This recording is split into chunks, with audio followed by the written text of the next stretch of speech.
This Family Life News podcast is made possible by the support of listeners like you. It's the Noon Report from Family Life, bringing a Christian worldview to what's happening in New York, Pennsylvania, across the country, and around the world. Weather with Kevin Williams, plus special features and reports with the Family Life News team. Now, here's what's happening.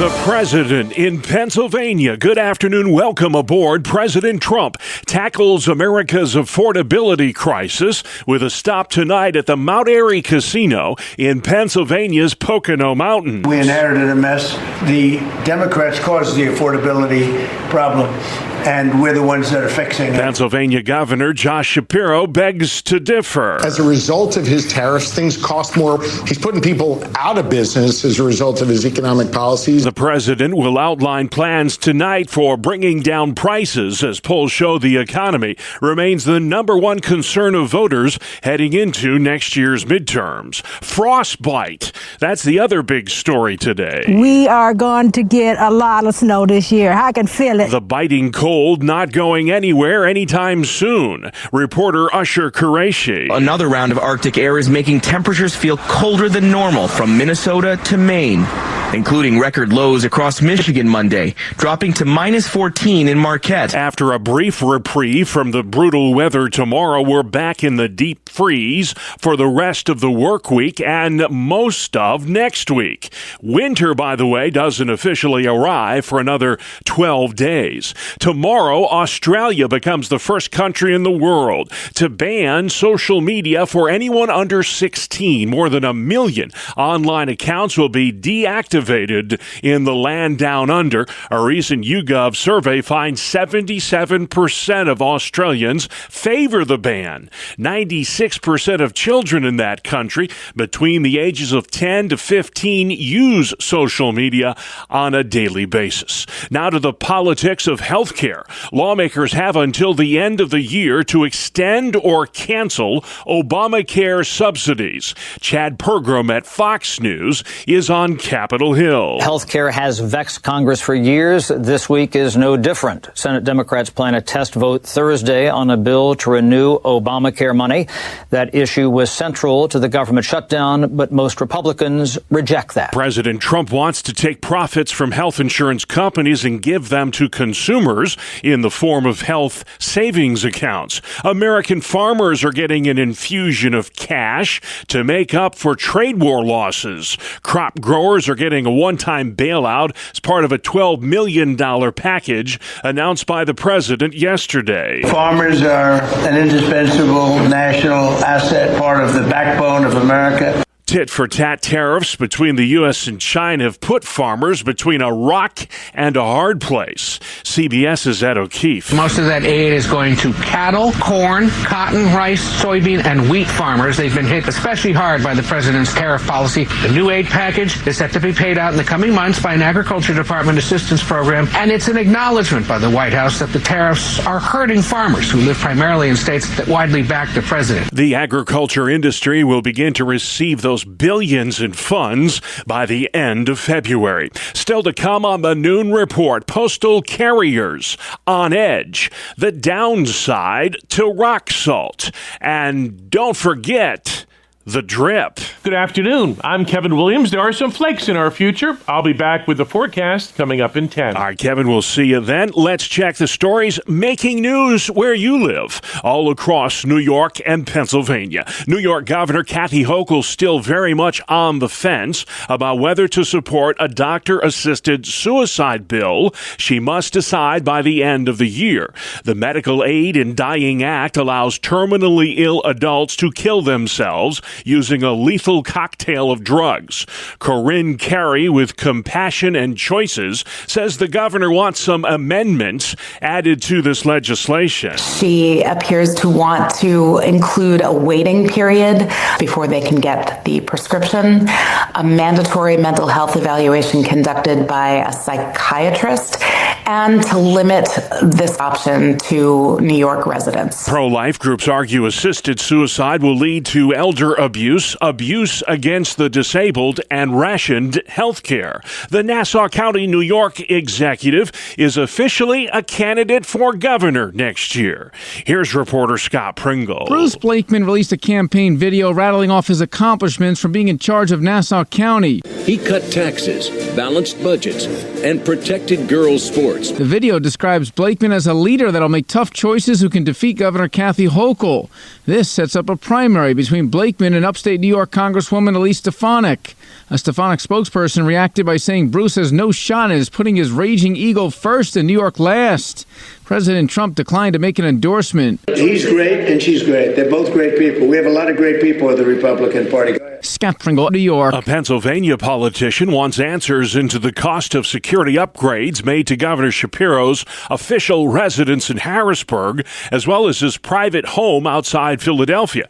Republican State Senator Jared Coleman says there needs to be more transparency into the taxpayer-funded rebuilding efforts. We need to be able to evaluate our laws as they're written to understand if they're enough to protect the governor and the taxpayers at the same time. Coleman says he understands the need to protect the governor after an April arson attack, but questions why a $300,000 cedar plank fence is necessary at his private home in Montgomery County. Really, it's unprecedented spending of money on personal property, not public real estate. This is personal property. It's unprecedented. The upgrades to the governor's mansion totaled $32 million, while another $1.3 million was spent to improve security at his private home near Philly.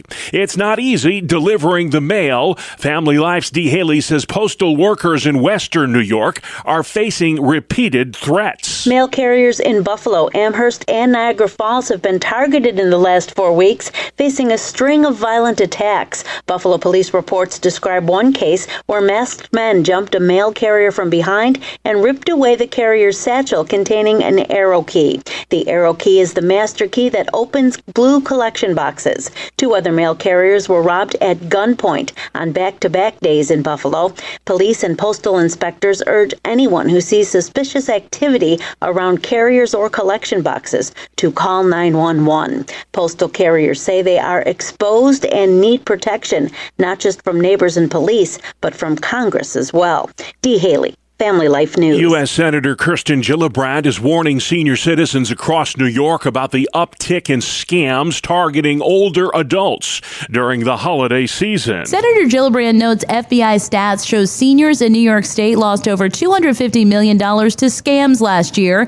Gillibrand points out that criminals are increasingly using advanced tools like generative AI and voice deepfakes to deceive victims, especially seniors. She's introducing legislation that would require the FBI to develop a coordinated national strategy to tackle these growing sophisticated scams that cause seniors nationwide to lose over $16 billion in 2025. I'm Jennifer Bolsoni. A Pennsylvania state lawmaker wants to tone down those annoyingly loud commercials. Republican Representative Jeremy Schaefer sponsoring a bill that would ban streaming services from playing advertisements that are louder than the shows or movies you're watching. The federal CALM Act already applies to TV and cable networks, but Schaefer says online content should be subject to the same loudness standards. Rock salt protects us from slips and slides during the winter months, but it could also be endangering our water supply. Experts caution using too much can be a slippery slope. The most effective strategies that people should really take part of now is to try and reduce the amount of rock salt that they're utilizing, whether that's on their roadways, that's on their sidewalks. Amanda Lefton with the New York State DEC says most people use way more rock salt than they need to on their driveways and sidewalks. It only takes 12 ounces of rock salt in order to treat 250 square feet. So that's a 20-foot single-car driveway or 10 standard sideway squares. In other words, less is more when it comes to rock salt. Increasingly, highway departments are relying more on brine to keep roads clear of snow and ice. Lefton says brine works better and is better for the environment than rock salt, which also tends to rust your automobile. As the colder temperatures settle in, officials are warning homeowners not to forget the drip.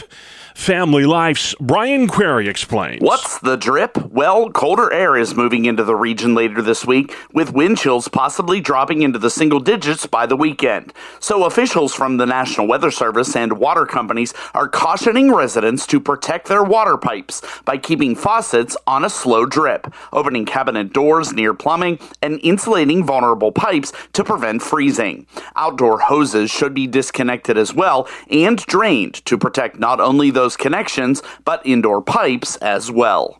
Brian Query, Family Life News. All right, good advice. Thank you, Brian. And the most popular Christmas movie in America is... Going for a new amateur recreational saucer sled land speed record, Clark W. Griswold. Yeah, that's the one. National Lampoon's Christmas Vacation came out top of that list put out by pixelparade.com, the list of America's favorite holiday flicks.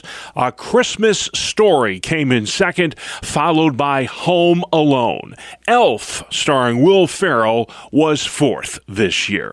Sports, starring Randy Snavely, is next on the Family Life Noon Report. Bob, some nights you just don't have it, and that was Jalen Hurts last night of the Philadelphia Eagles. He had a total of 5 turnovers, and still Philly managed to get the game into overtime, but lost to the Chargers 22-19. Hurts' night was so bad he did something that hadn't been done since who knows when. He turned the ball over twice on one play.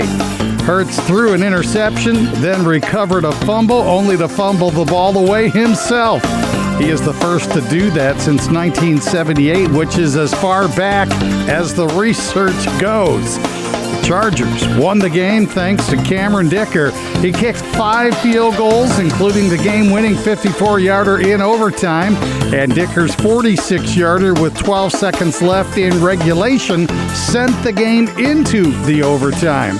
Dicker was a perfect 5 for 5 on the night. On the ice, the Sabres were in Calgary, and the Flames put a hurt on Buffalo 7-4. Calgary scored twice in the first period and never looked back.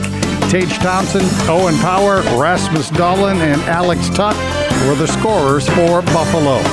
Elsewhere, your winners were the Maple Leafs, the Kings, the Red Wings, and the Wild.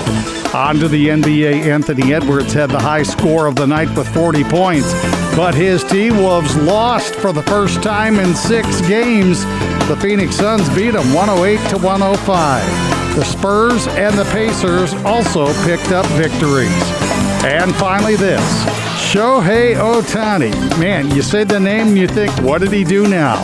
He won the AP's Male Athlete of the Year award for the 4th time, and that ties him with Lance Armstrong, LeBron James, and Tiger Woods for the most ever among male honorees. That is a look at sports. All right, Randy, thank you kindly. And still to come on the Noon Report, the president in Pennsylvania, wreaths across America, and National Christmas Card Day. Welcome to Breakpoint, a daily look at an ever-changing culture through the lens of unchanging truth. With the Colson Center, I'm John Stonestreet. About a third of the Bible could be described as poetry, including Job, Psalms, Proverbs, and the Song of Solomon. Today on Breakpoint, Dr. Glenn Sunshine offers an encouragement for Christians to engage with poetry, especially during the season of Advent. Here's Dr. Sunshine. Poetry is important to God. The longest book in the Bible is a book of poems, and the prophetic books are full of poetry as well. Throughout history, cultures around the world recognized poetry as an important art form and the highest use of language. Modern America is the exception. This is too bad because good poetry helps us see the world around us in new and fresh ways. To get past the film of familiarity, as poet Samuel Taylor Coleridge put it, and to see things as they really are. Because of this, poetry surrounding Advent and Christmas is a particularly valuable way to get past both the commercialization of the holiday and the sometimes too familiar and sentimental images we have of the Nativity. But in view of our lack of understanding of poetry, it helps to have a guide. This is where Malcolm Guite comes in. Guite is a poet, an Anglican priest, a chaplain at Girton College, Cambridge, and a rock and roller. He is particularly interested in the intersection between religion and the arts, a theme we see in his books and sonnets. This makes him a brilliant guide to poetry, particularly as it relates to Christianity and the church year. Geit's book, Waiting for the Word, is, as its subtitle indicates, a poem a day for Advent, Christmas, and Epiphany. He has a similar volume, The Word in the Wilderness, which does the same for Lent and Easter. Some are his own sonnets, but he also includes poems by George Herbert, John Donne, Edmund Spenser, John Keats, Alfred Lord Tennyson, G.K. Chesterton, Lucy Shaw, and quite a few others. The poems cover a range of moods and verse styles, giving an overview of different types of English poetry. But what makes this book so valuable is that Geit includes a commentary on each poem, explaining its connection to the theme of Advent and outlining what the poet is doing and how he or she is doing it. Geit's commentaries help us understand the deeper meaning in the poems and how the poetic structures and techniques contribute to this. In the process, he helps us to understand not just the poems, but what poetry itself is. Too often, despite the best efforts of teachers, classes in poetry leave us with the impression that poetry is simply a matter of rhyme and meter. We may learn about other poetic devices and techniques, but we often don't see that all these things are in service of the meaning of the poem, which comes to us obliquely rather than in a straightforward, literal way. Unlike our normal ways of viewing the world, poetry helps us see beyond the surface, into the meaning embedded in the world around us and in our own lives and experiences. This is the great value of poetry. We may live in a time where everything is reduced to the literal, but that's not how Scripture sees the world. The Psalms point to the natural world and find spiritual truth in it. Jesus' parables tells us that there are spiritual implications to everything from sowing seed to baking bread.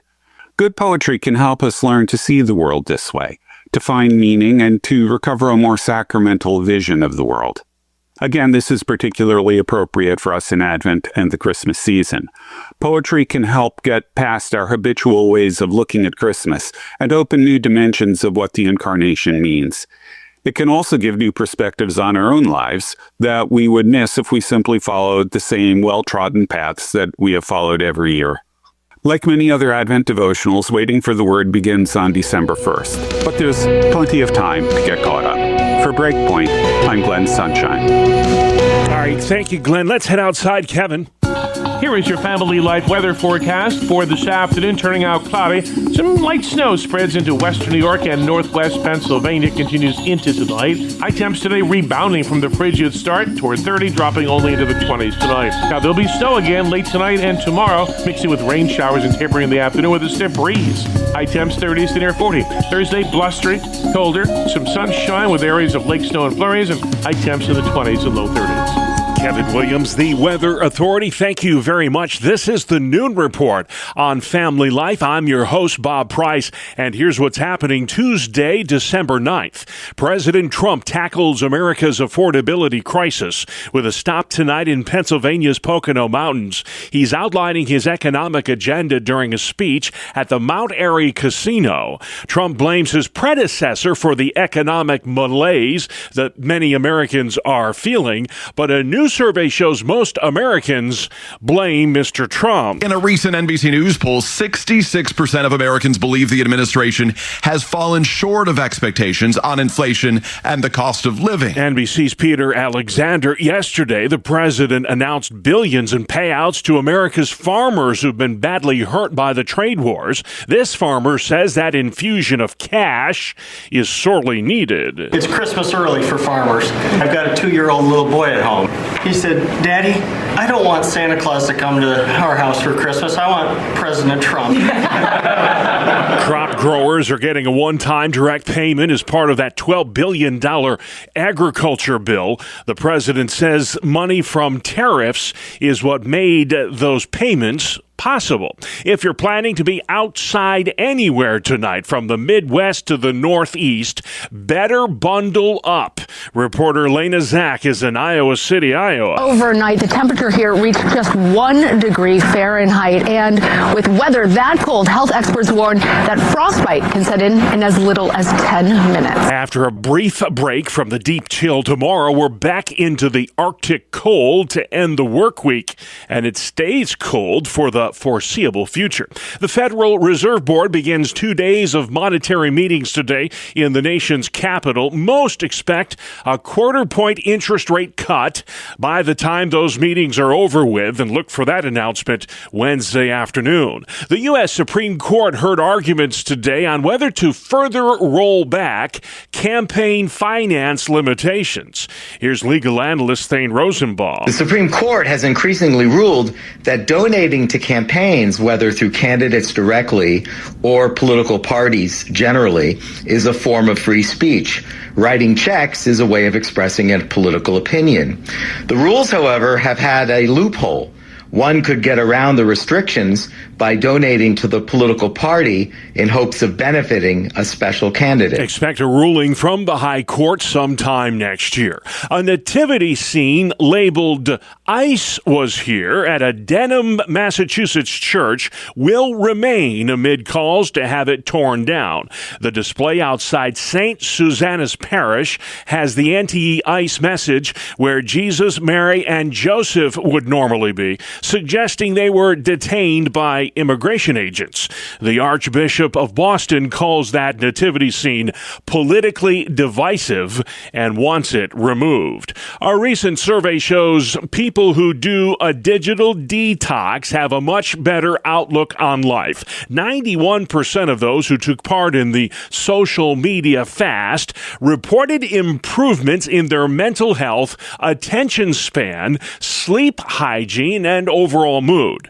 Dr. Jenny Rodesky at the University of Michigan talks about what spending just 2 weeks away from your smartphone can accomplish. Take a listen. So there was more time outdoors or other offline activities, more getting together with friends, more time sleeping, more time doing things like reading. Surprisingly, they didn't replace all that time with just watching movies or shows or streaming. They actually used other media less also. So maybe it was helping them break that habit of always having this go-to thing that we do with our downtime. Every minute of boredom, it's so easy to fill it with a screen that's in our house or in our hands. That's Dr. Jenny Rodesky at the University of Michigan. Tomorrow, Australia becomes the first country in the world to ban social media for children under 16. Michael Kastner has our report. It's the first of its kind in the world. The nation is restricting social media accounts for children younger than 16.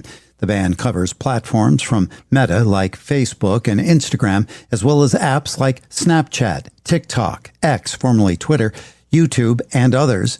The Australian government says it's protecting children from predatory algorithms. I'm Michael Kastner. Erica Kirk is opening up about her late husband, Charlie. She says just weeks before his assassination, he finished what would become his final book. It's called Stop in the Name of God, Why Honoring the Sabbath Will Transform Your Life. He saw the fruit of what it was like to actually detach from the world, stop the noise, stop the scrolling, and just put pause on everything and focus on your family. At first, it was started with an hour, 2 hours, but then once he fully incorporated it into his life, he totally elevated. He became a next level husband, which I didn't even think was possible because he was already so incredible to me and the babies. Erica Kirk interviewed last night on the Sean Hannity Show. Charlie Kirk's final book hit store shelves today.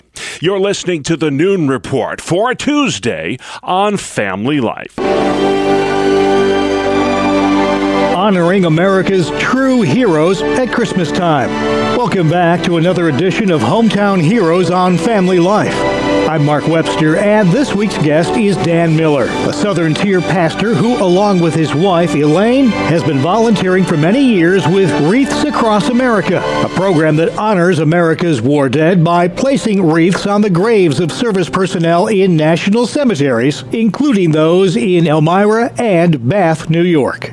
I'd like to start with your background. I know that this effort is very personal for you, isn't it? Yes. Yeah, I guess I didn't really think about it until recently. We are sort of a military family. My father was in the Navy in World War II and the Korean War, called back in from the reserves. I was in the Navy during the Vietnam War and spent a year and a half in Vietnam. And our son has been almost 19 years in the Air Force and served a term of deployment in Iraq. And my wife's family has a lot of history as well. She lost a cousin in Vietnam and an uncle on the Bataan Death March in the Philippines, and another uncle was a prisoner of war in Europe. So there's a lot of military history in our family, so it is something that's very close to my heart. My goodness. Well, we thank both of your families for all of the tremendous service to the country. How did you and your wife wind up getting involved in Wreaths Across America? Well, it was a few years ago that we first found out about it. I do some volunteering at the Bath VA Center and found out it through them, and we decided to participate and invite our extended family to come along. And we went that first time several years ago, and it was cold, but we had a wonderful day. It was an opportunity to fulfill that mission of the Wreaths Across America, which is to remember, to honor, and to teach. To remember those who have served and who are now passed away, to honor those who are serving now, and to teach the next generation, to teach our children and grandchildren what it means to understand the cost of freedom. A lesson that's always timely. This year's theme I saw is Keep Moving Forward. Speak to that a little bit, if you might, what they're driving at there. It seems like they're growing in terms of numbers. Last year, they placed in 5,000 locations over 3 million wreaths. And this year, they're having over 5,000 locations.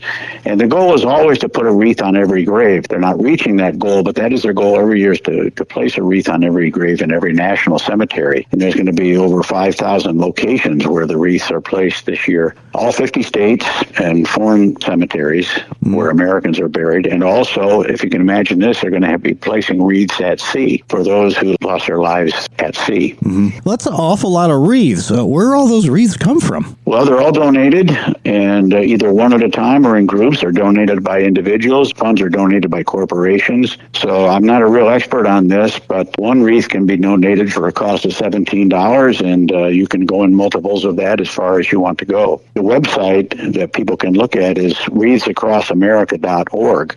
It all began in 1992 as a relatively small passion that a wreath maker in Maine had to see wreaths placed on veterans' graves in Arlington National Cemetery. And so they started with a small number, and then by 2007, they had become a really large organization, nonprofit, Wreaths Across America. Well, it's got to be gratifying to you and the rest of those who volunteer every year to see how well this has grown.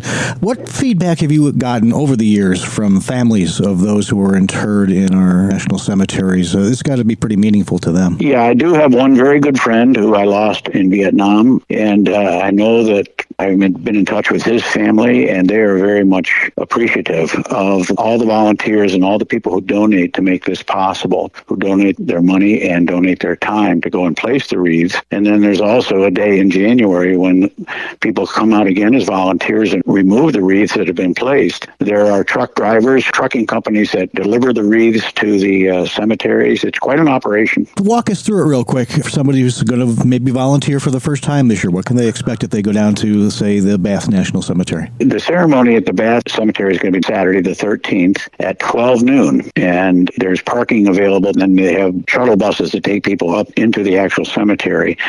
A ceremony at noon, and then immediately following the ceremony, people are given wreaths to go and place on graves, and they place a wreath on a grave. They say the name of the person who is buried there, and then some people actually give a salute, and others may give a brief prayer of gratitude for the service of that individual. So there's going to be a service at 12 o'clock at the Bath National Cemetery, another one at 9 o'clock that same morning at the Woodlawn Cemetery in Elmira. Those are the two that I'm familiar with. Like I say, over 5,000 locations where this is happening. It's got to be very meaningful, not only to the families of the fallen, but to the volunteers to actually get up close and personal with that sacrifice this way. It really is. You can see how meaningful it is for people as they place these wreaths and step back from the grave marker and spend just a few moments there in silence, again saying the name of the individual and offering whatever thoughts they might, thanking them for their service, praying for them. It's very impressive just to watch people go around and do this. It's a very solemn situation, and yet people are having a lot of fun doing it at the same time. Mm-hmm. My understanding is that you can sign up, I guess, ahead of time if you want to participate, but even if you don't, you can just kind of show up, right? That's correct, Mark. You don't have to sign up. You can just show up. I recommend coming early enough to park down in the lower part of the medical center and then going up on a shuttle bus into the cemetery. And I also advise people to make sure they check the weather and dress according to the conditions.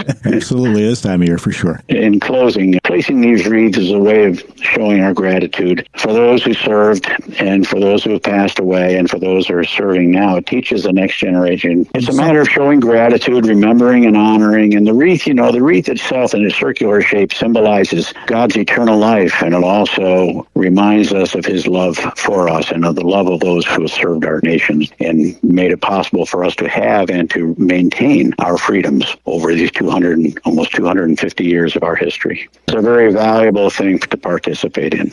That's Dan Miller, a Southern Tier pastor who, along with his wife Elaine, has been volunteering for many years with Wreaths Across America, honoring America's fallen heroes every Christmas season by placing wreaths on the graves of service personnel in national cemeteries, including Woodlawn National Cemetery in Elmira, New York, and Bath National Cemetery in Bath, New York.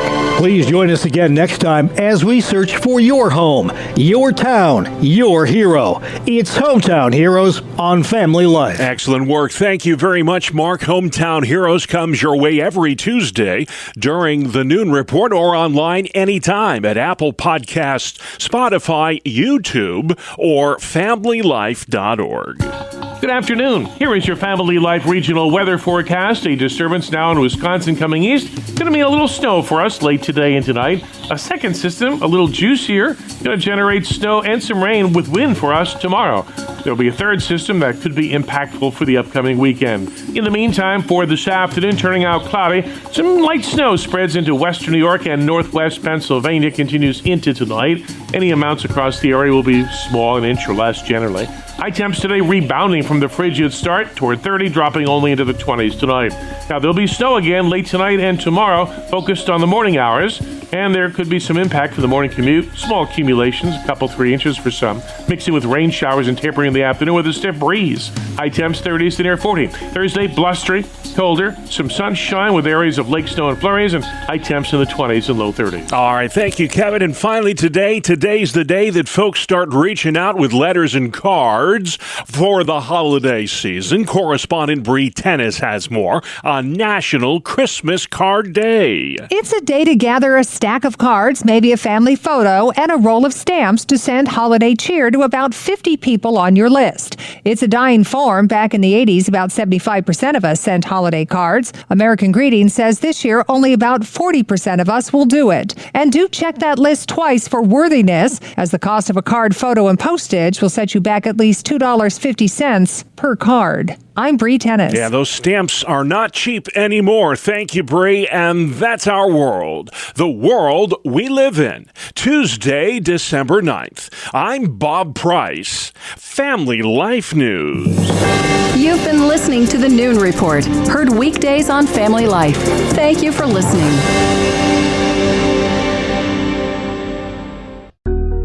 Thank you for listening to this Family Life News podcast. If you've been encouraged by what you've heard, please share it with others and click the subscribe button to automatically receive future episodes. Family Life is a listener-supported ministry. Podcasts like this are made possible by your financial partnership. Find out more at familylife.org.